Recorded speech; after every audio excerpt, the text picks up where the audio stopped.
Good afternoon, everybody, and welcome to another edition of Real Talks. I'm your host, David Steele. I hope everybody's having a fantastic day. And so we have a couple of big things.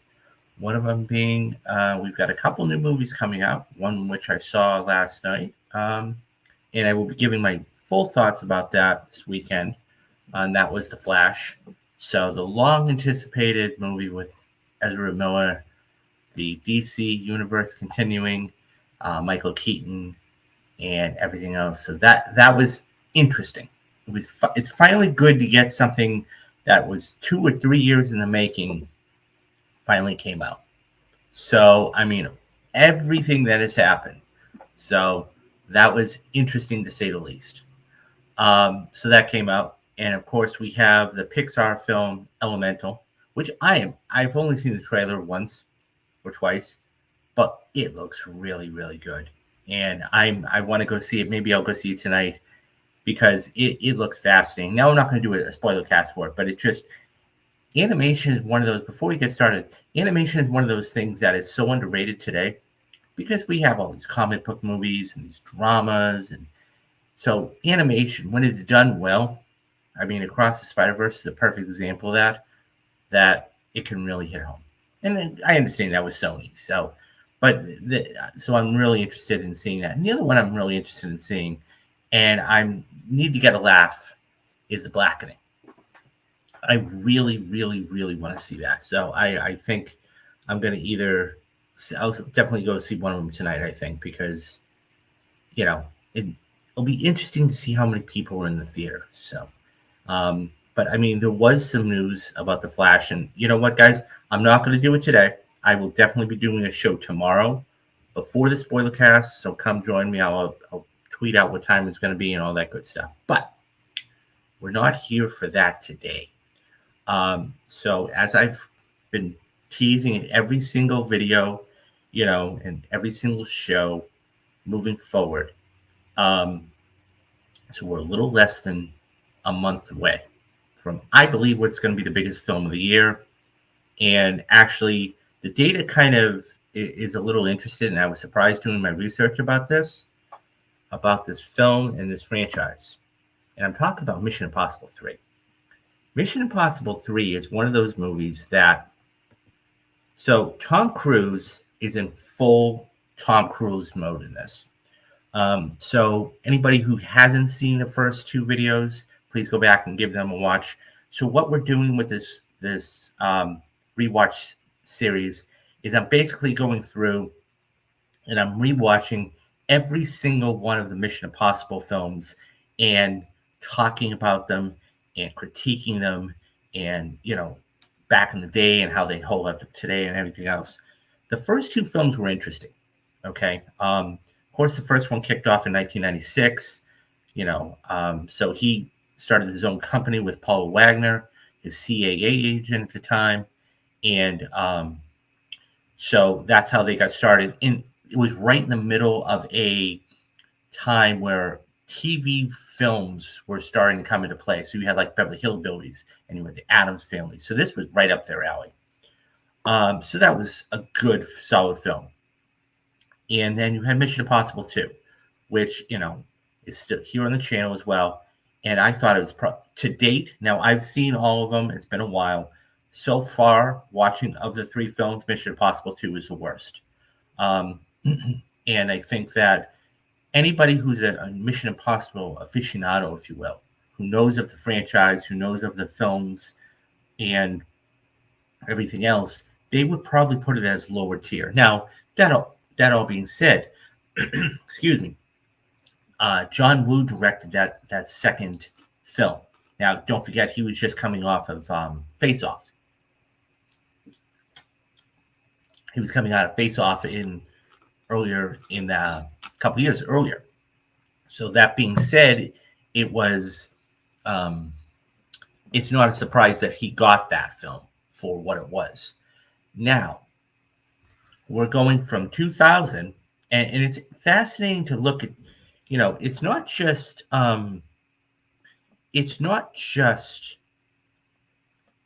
Mission Impossible itself. We have to examine Tom Cruise. right? Because Tom Cruise, for what he did, because that's a big gap. Okay, I mean, we always talk about stars that go from, you know, a year or 2 years or 3 years. This is a man that basically waited 6 years to reprise this role.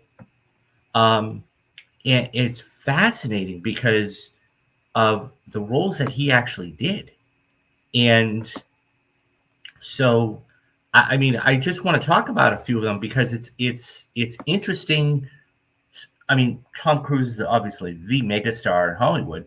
So between 2002 or two Mission Impossible 2 and Mission Impossible 3, okay, these were the films that he did. He did Vanilla Sky, okay, in 2001, which is a complete departure from what he had been doing, okay? He had been a dramatic actor. I mean, he got nominated for Born on the 4th of July and Magnolia, which he did later on. But so he does have acting chops. He does Minority Report with Steven Spielberg. This is in 2002.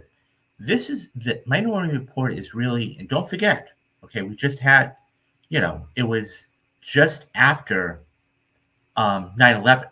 So you're really starting to see things. Not that all I'm getting at is this about that Spielberg. You could, if you anybody who knows of the film knows what I'm talking about in certain sequences and everything else. Okay, so after Minority Report, he then goes to comedy, and he does Goldmember. Really, Tom Cruise in a comedy? Who would have thought? Then after that, he goes back to drama. Okay, and he does The Last Samurai, which, by the way, I think Tom Cruise, for everything that he has, for all of the movies that he's done, is the best when he is acting dramatically. Hands down, Twice on Sunday. Okay, and I think that's where his real gem is. Okay, after The Last Samurai, okay, he goes and he does what I believe is one of his best works in Collateral. And mind you, that's not even Michael Mann's second or third. That's probably his second best film. Heat is his master class. Okay, Manhunter, which he did back in the '80s with Brian Cox, is probably his fourth or fifth best film. This was amazing. And by the way, that was the same year that Jamie Foxx won for Ray. Had Jamie, and he was nominated for Collateral. So that tells you something. Unbelievable movie. I love Collateral. Okay. And then to finish off, before he does Mission Impossible, he goes and he does War of the Worlds again with Spielberg. So you see the little, you see the dichotomy there, right? He's done drama, he's done action, and he's done, comedy. So it's interesting. So it's just fascinating to look at his career as a whole, in between who he is in Mission Impossible 2 and who he is in Mission Impossible 3. So that I just wanted to give a little context there because it's fascinating to see that. So 2006, okay, now we're talking about, as I said, he did. I mean, by the way, you're talking about a guy that worked with two of the biggest names in the business back then. I mean, Michael Mann, Steven Spielberg, and Spielberg on two different occasions. Okay. Then, so 2006, we have Mission Impossible 3. Now we're in 2006 now. This is a completely different Ethan Hunt. Okay. And the last thing I'll say on this is, so to start out, it came out in May. So this was before Marvel took over what we know is the blockbuster and they own May, okay? It was Mission Impossible. Mission Impossible Paramount decided they're going to release this the first week of May. And you have to understand this is when that whole shift started of, it was, the shift had began in really 2002, where Spider-Man had come out. Okay, because Spider-Man was supposed to be released in '01. Of course, that tragedy happened. And what ended up happening was Sony had moved the picture to '02, and it blew up. in May. So now, a couple of years later, we have another film in Paramount, okay, showing its teeth in Mission Impossible 3. And this is when the blockbuster moved from May, June, and July. Because up until that point, okay, up until that point, the blockbuster, quote, blockbuster season, if you will, had always been June, July, and August. So for the past 20 years, we have had a subsection, okay, or it's not a subsection, but we've had the 3 months move up. And now we're even seeing a couple of things come out in April, depending on, what's going on. Okay, so that comes out in May. And when you look at the films that actually came out in May, okay, in the year, okay, so the top grossing films in 2006 for the domestic box office, okay, were, so in May of 06, okay, were the Da Vinci Code, which blew up. I mean, it was the first time that Dan Brown, this was his first book. It was a blockbuster, I mean, everything about it. Then you had X-Men. This is now only in May, okay? X-Men: The Last Stand, and Mission Impossible ranked third. Okay, I'm going to get to the numbers in just a minute. So in that particular year, okay, so the Da Vinci Code actually ranked fourth, okay, throughout the whole 2006 box office for domestic, okay. Ironically, Superman Returns was fifth. But when we talk about domestic, okay, Mission Impossible was 12th. I mean, you had films like Happy Feet, Casino Royale, which, by the way, was the whole reboot of the James Bond franchise. You had the Will Smith Click with Adam Sandler. I'm sorry, it wasn't Will Smith. That was Hitch. It was Adam Sandler. So you had that with Talladega Nights. So you had films that were doing really well. Now, I always talk about numbers, and yes, it's part of the business. Okay, so let's move to the numbers for Mission Impossible, because that's an important thing. Okay, Mission Impossible, okay, had a budget. Mission Impossible 3 had a budget of $150 million. Now, that doesn't seem like a lot today, but it was quite a lot back then. It ended up grossing just shy under $400 million. So, not a bad take home, but, when you look at the, some of the others, what I was surprised to find out, okay, believe it or not, is Mission Impossible 3 was the lowest grossing of all of the films. And I went, what? And we'll get to that in a couple of minutes, because I was shocked. So, you had the original Mission Impossible made $457 million. Now, the original is always going to do well. Mission Impossible 2, which I did not care for. And I think it is because that, it's a sequel. Everybody wants to see what the sequel is going to be. Made $550 million worldwide. I was shocked. Okay.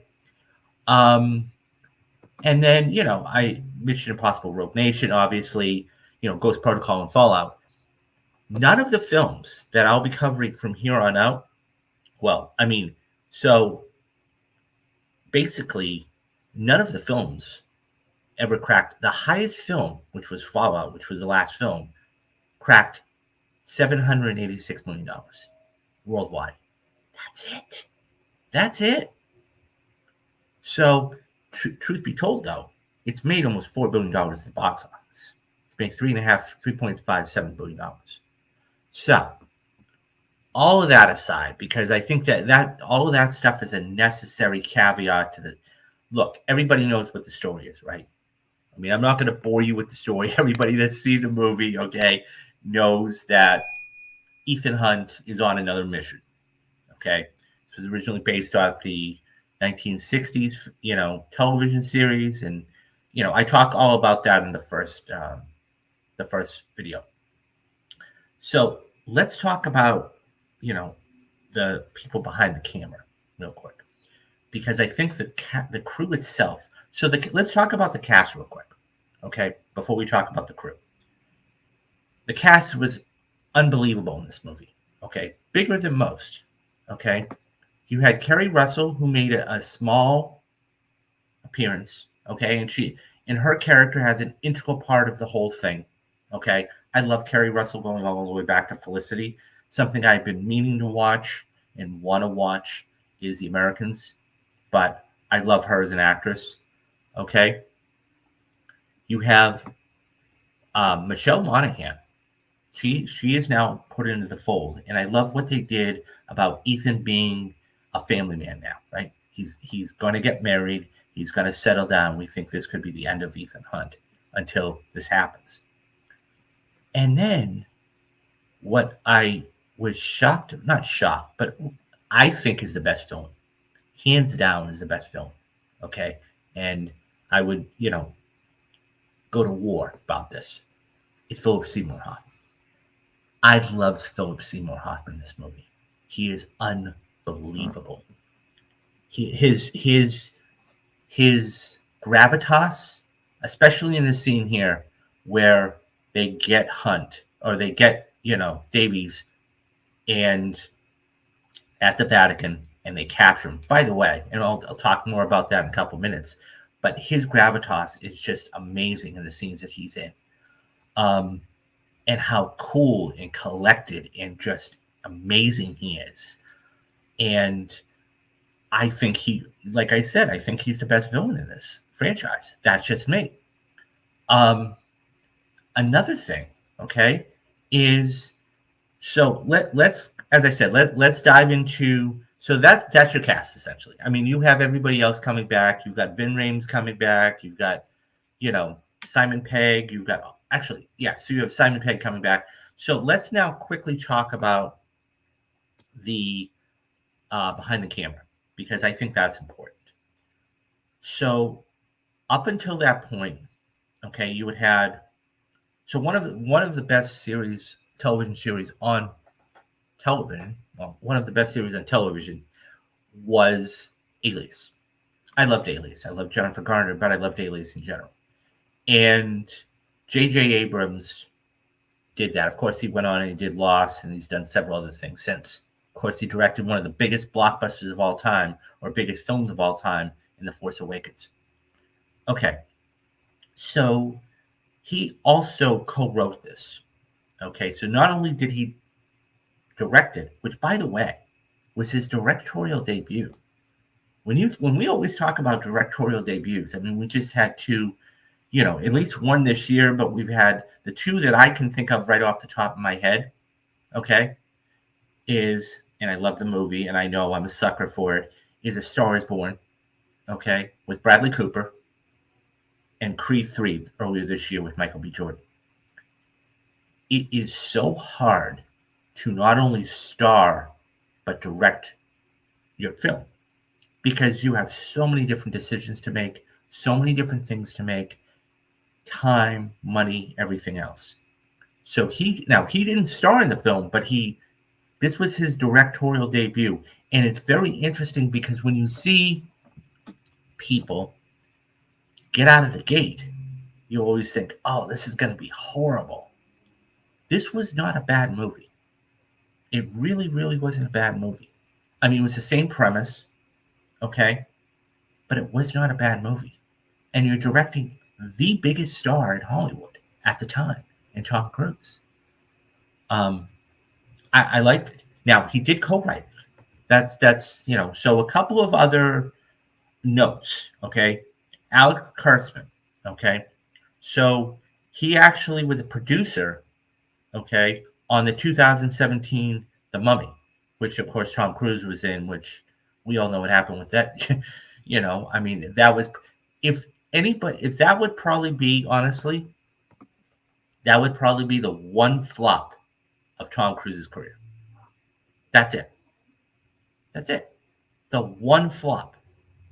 He's been acting for 40 plus years. That's the one flop he's had. So so Al Kurtzman was a producer on that. And he also was a producer on the 2009 reboot of Star Trek. Okay. I love that Star Trek, by the way. I love that Star Trek because, and I believe the only reason why Abrams got it, so that really showed what his science fiction chops could be. Okay. Because once he got that and it did really well, then people started to take notice and go, okay, he can do sci-fi. And subsequently, he ended up getting The Force Awakens. So I really believe the fact that Star Trek, the 2009 Star Trek did well, he ended up getting that. Now, of course, he ended up, directing, Abrams ended up directing Into Darkness. So getting back to Kurtzman, and this is where probably they end up meeting. Okay, Kurtzman and Abrams. And that's why he ends up working, well, they met on Mission Impossible, and then he ended up doing Star Trek and further other things. Now, Roberto Orza, okay, he was also a producer. Now, he was a producer on the Star Trek film, okay, and my guess is he was a producer on Mission Impossible 3. So that's where the things come in. Now, he wrote, and so it's difficult to write, okay? It's one thing to produce, but it's more difficult to write. And that is Transformers Revenge of the Fallen. Now, we just had another Transformers that came out a couple weeks ago. Revenge of the Fallen was bad. Call a spade a spade. It was bad. So, opening weekend. Now, how does this May opening weekend end up doing, right? So Mission Impossible ended up making $47.7 million opening weekend, which is not bad. Okay, was not bad for that time. And it ended up finishing with $133.5 million. Now you say, well, it made, yeah, but you got to remember, this is 2006. This is almost 20 years ago. Okay, so this is 17 years ago. So internationally, it ended up making right around $266 million. And worldwide, ended up grossing almost $400 million. So that all being said, this was a success in their eyes to the extent of it's moving the franchise forward and everything else. As I said, this was the lowest grossing film in the franchise. And it was, let me double check that. But yeah, it was the lowest gross by almost $58 million. That's substantial. It's not just missing it by $58 million is a lot. So, okay. Those are all the numbers. And as I said, I'm not going to bore you with all of the beats of the film. You all know about that. I'm just going to tell you my thoughts about as I'm watching it. So, yeah. So let's start off. As the film starts off, okay, as I said, Philip Seymour Hoffman was fantastic in this movie. Okay, I was just watching Moneyball the other night. And you can definitely tell, how well Philip, we lost him too early, but Philip Seymour Hoffman was a fantastic actor. No matter if he was playing Capote, okay, or he was playing Art Howe in Moneyball, or, Owen Davies in Mission Impossible 3. And it's interesting that we start the film, okay, not in the middle, okay, but it's not right at the beginning. So what Abrams did is he kind of took a piece out of Quentin Tarantino's book. And what he did was he started it in the third act briefly. We see one scene, that's it. And then we go back to the beginning. So him doing that was a really interesting choice, and I liked it.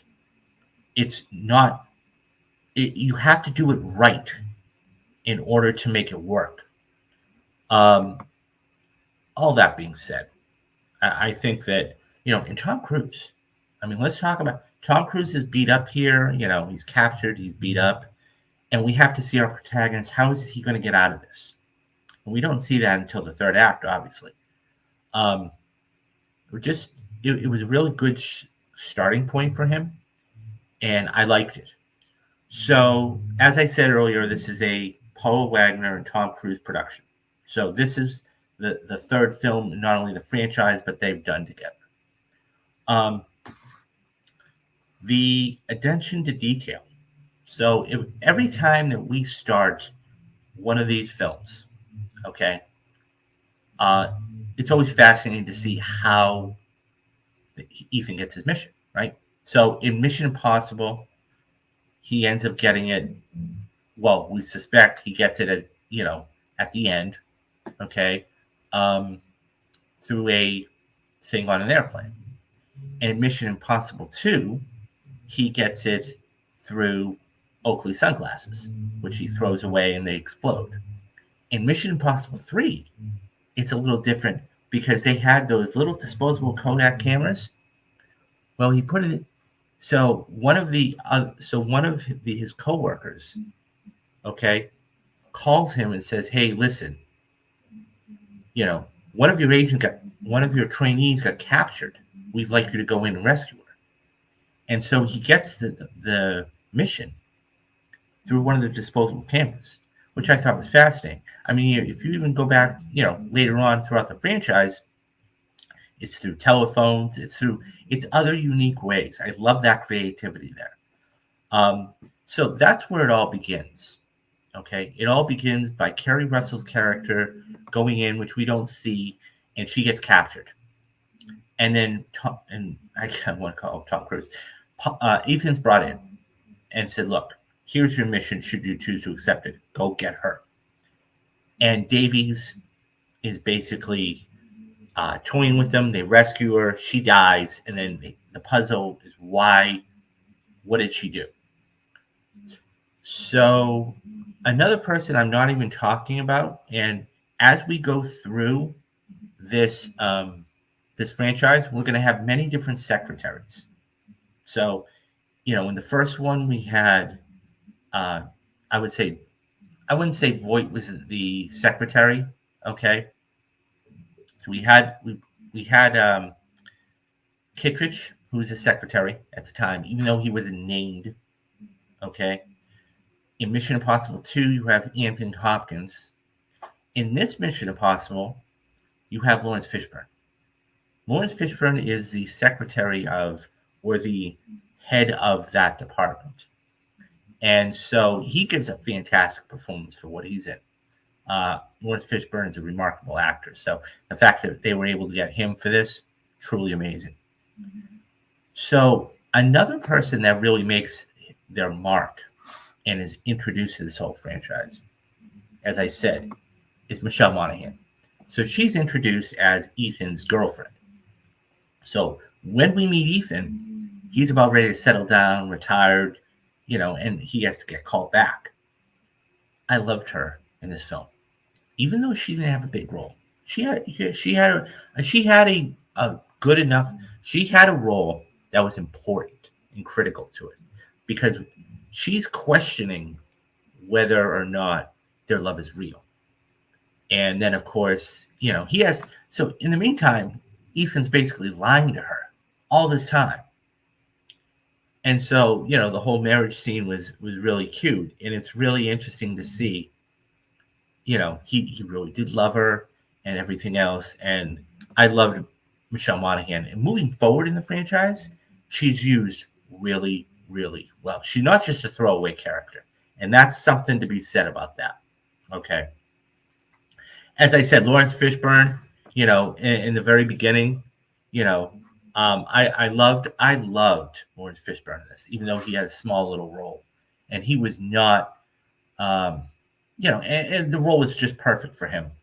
Simon Pegg is back, as I said. So when we get to the Vatican, okay, when they are about to grab Davy, okay, one of the things about this movie in this franchise, frankly, is all of the toys that they use. Okay, whether it's the lockpicks or whether it's the um, anything you want.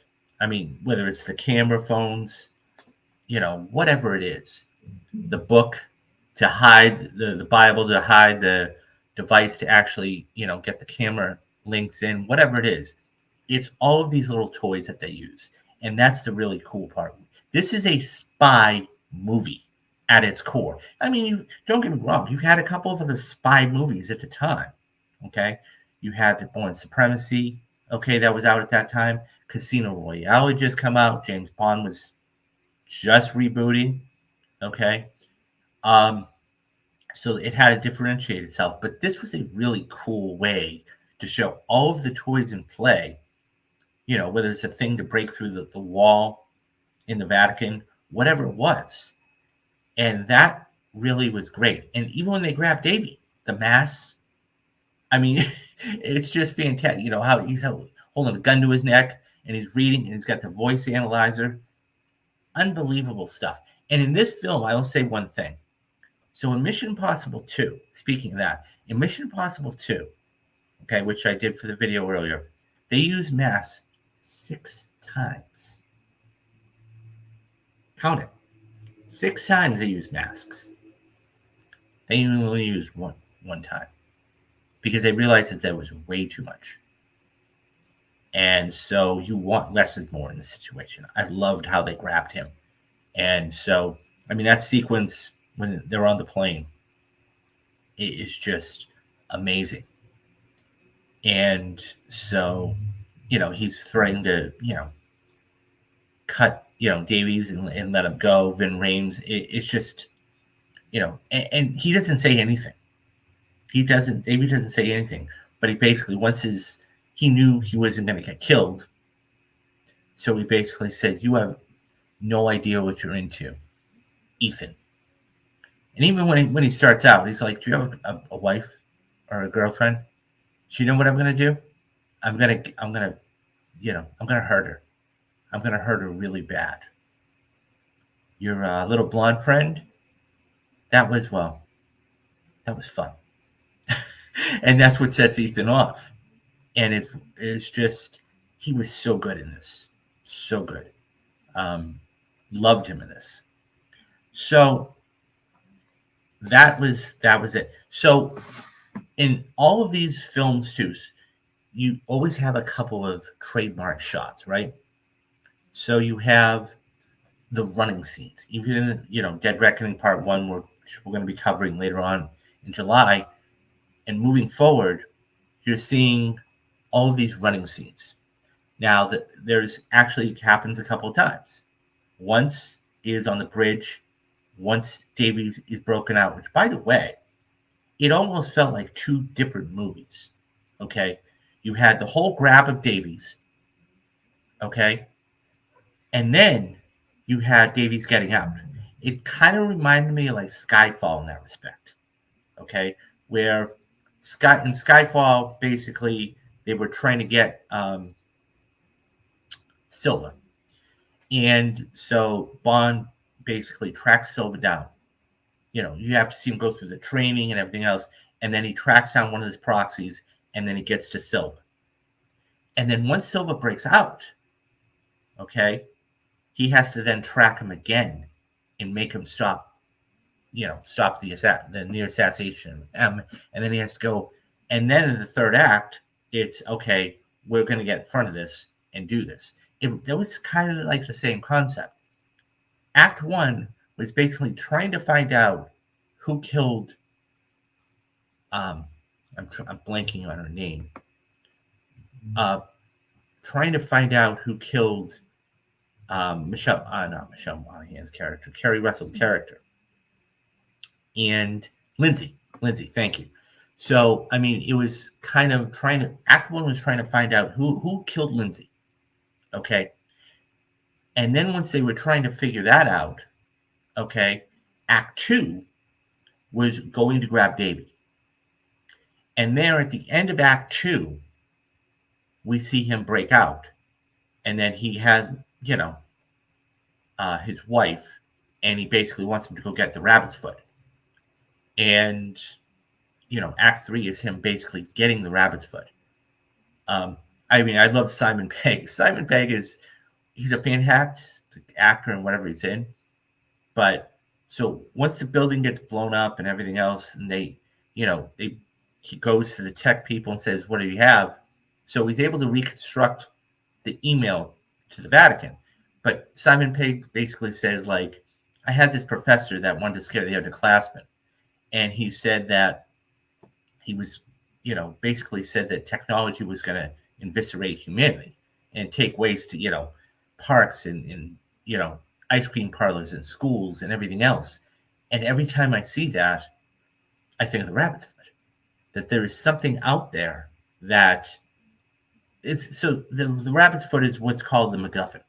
The MacGuffin is that one thing in any film that the both antagonist and protagonist are after, whether it's the Ark of the Covenant in Raiders of the Lost Ark, whether it's the Infinity Stones in Infinity War, whether it's whether it's the Rabbit's Foot in Mission Impossible 3. So there's always going to be a MacGuffin. Okay. And so that being said, that's what that was. So, but that it really was, you could tell it was, and it wasn't slow either. It wasn't slow. So the running scenes are basically something else that are staples and trademarks of every single Mission Impossible. The elevator scene. So when Ethan gets captured, right? Ethan gets captured after Davies escapes, and one of his Musgrave, okay, actually gives him something to escape. And so the elevator scene where he's laying down and whatever else, and he beats up the three guys, the guards. I'm thinking to myself, okay, this is really good, but it's not as good as Winter Soldier. And anybody who knows what I'm talking about, that Winter Soldier elevator scene is one of the best choreographed, unbelievable scenes put on film. So I thought it was good, but not great. So yeah, I mean, the other thing too is, so another staple of all of the Mission Impossible movies are the stunts, right? So for example, when he gets hit here, okay, now obviously Tom Cruise is on something, okay, that's going to jerk him back, but this is like a one take thing, okay. Good luck. I mean, there's CGI involved, but it's not what it is today. So he gets jerked back, but that's not even the best thing.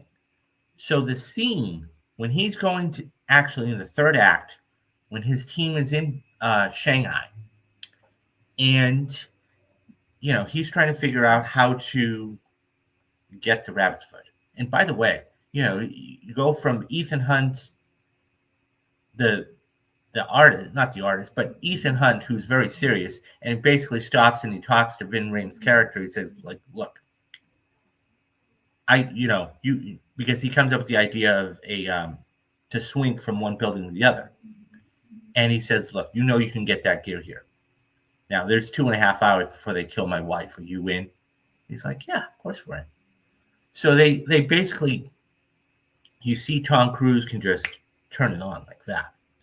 So one of the scenes to start the whole thing was when he was going to jump off the building.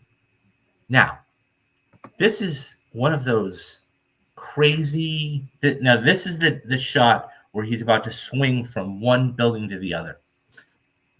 It reminded me, by the way, it was a crazy, crazy scene, how the editing and everything else. I mean, GoPros were just starting to come into, be on the market and everything else. As I said, this is almost, 15, 16, 17 years ago. This jump, okay, and how they were preparing this reminded me of The Dark Knight. It reminded me of The Dark Knight when Batman's going to go get Lau in Hong Kong. And it's just amazing to see the scenery there. is unbelievable.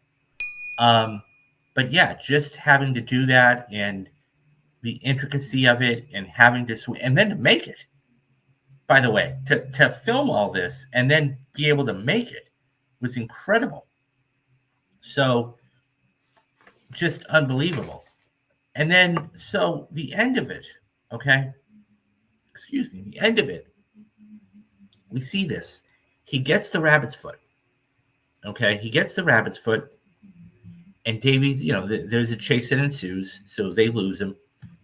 And what ends up happening is that the whole team flies back, and then Lawrence Phillips, or not Lawrence Phillips, I don't know why I said Lawrence Phillips, Lawrence Fishburne says, we have something to talk about.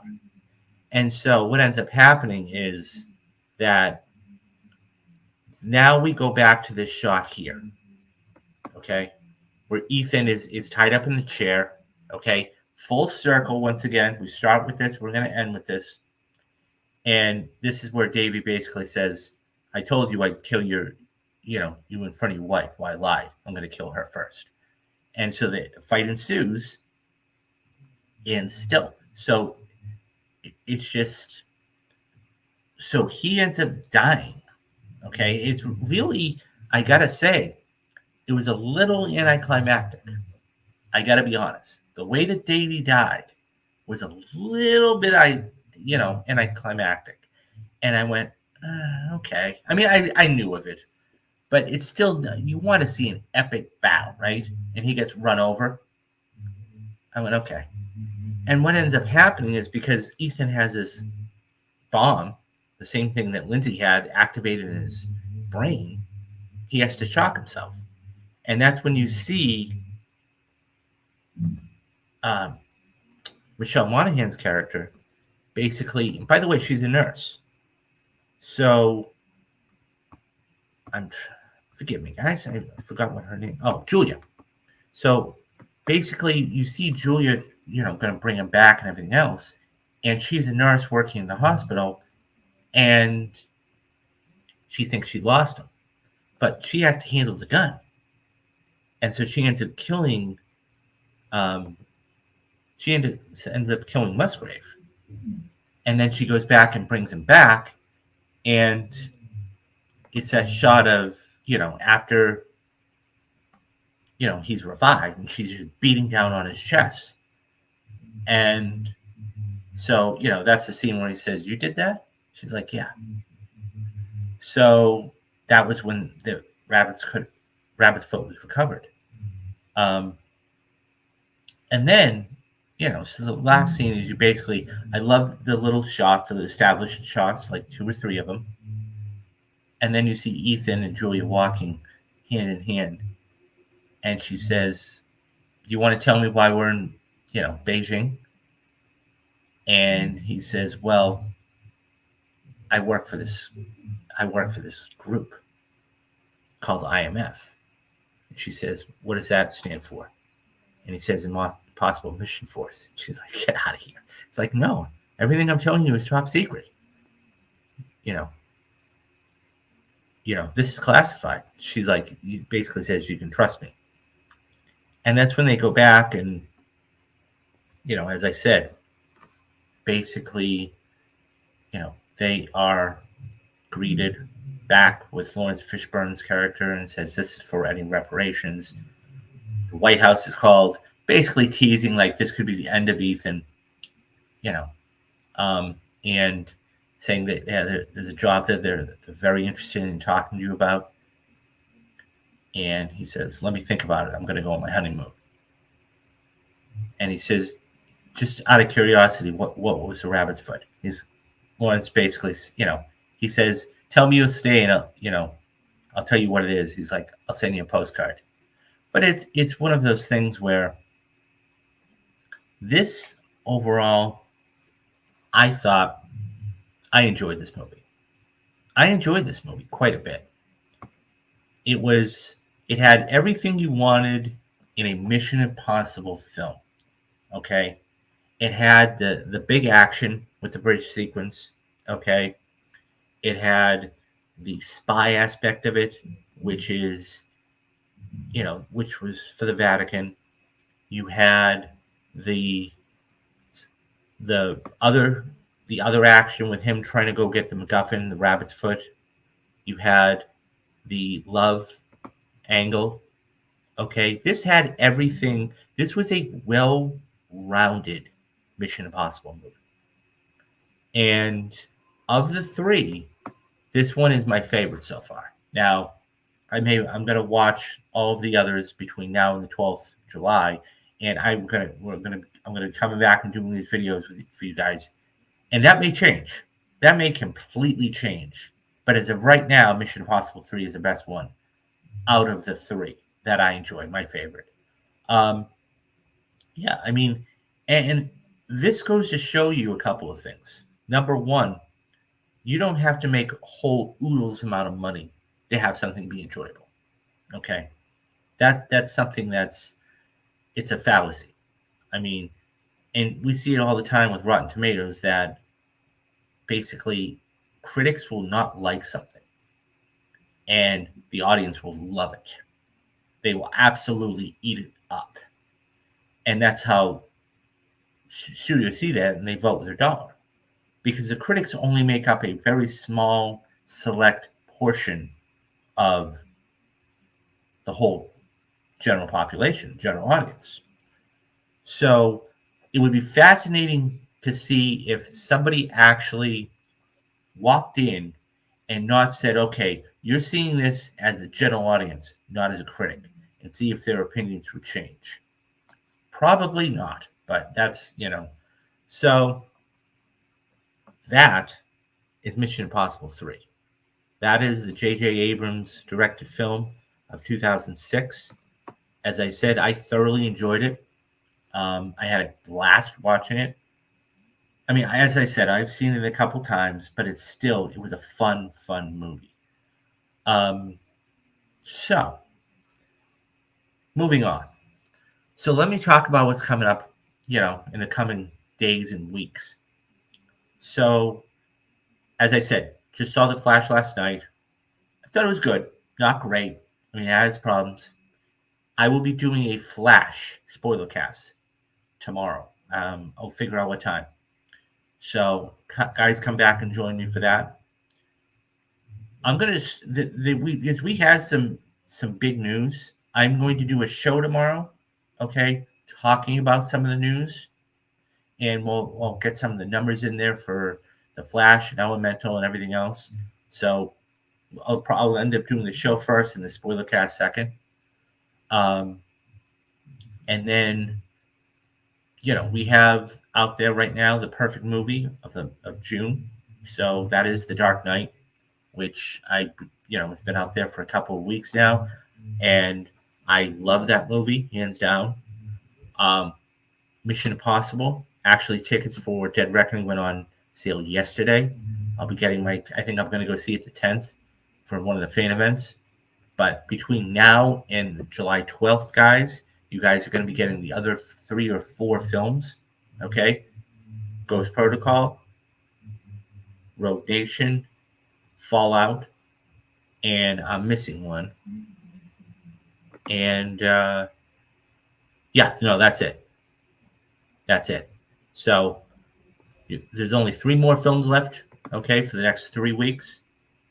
So it's going to be Ghost Protocol, Rogue Nation, and Fallout. And then they'll all lead up to July. We have Indiana Jones coming out at the end of June. And then, we've got so much stuff coming up for the rest of the summer. We've got, as I keep repeating, Mission Impossible. We have Barbie, which is really interesting. I saw that trailer in IMAX yesterday. I'm in for it. I probably won't do a spoiler cast about it. I might actually. We'll see what happens. And then, of course, we have Oppenheimer. And then later on this year, there is so much stuff, but that's later on. So, all that being said, if you do nothing else, guys, could I please ask you hit that like and subscribe button? That is the only way this is going to get out to everybody. I want people to see this. If you actually would like to do a little bit more, okay, and I know, there are a couple of people that already have, if you would like to, give a little bit more and you're able to, okay, you can support me in a couple different ways. Number one, hit that join button on the channel. Okay, I have added a couple of different levels. Before it was just the $2.99, so now I've added a couple of other levels. I think one is $5.99 and the other is $9.99, and you guys will be getting some perks with those. Okay, that's first and foremost. Number two, if you guys come in here and you're watching the stream and you want to drop a couple of super chats, I would be most appreciative. And finally, we have, the store. So, well, we have the store. Okay, tomorrow is Father's Day, guys. So go to the store, pick up a T-shirt, a mug. There's jackets there and women's apparel as well. I think that's about it. I mean, we have so much stuff coming up on the channel. Please, guys, as I said, if you don't do anything else, hit that like and subscribe button because it will go a long way. Okay, so that is going to do it for Mission Impossible 3 and the Mission Impossible rewatch series, for this one at least. Stay tuned, guys.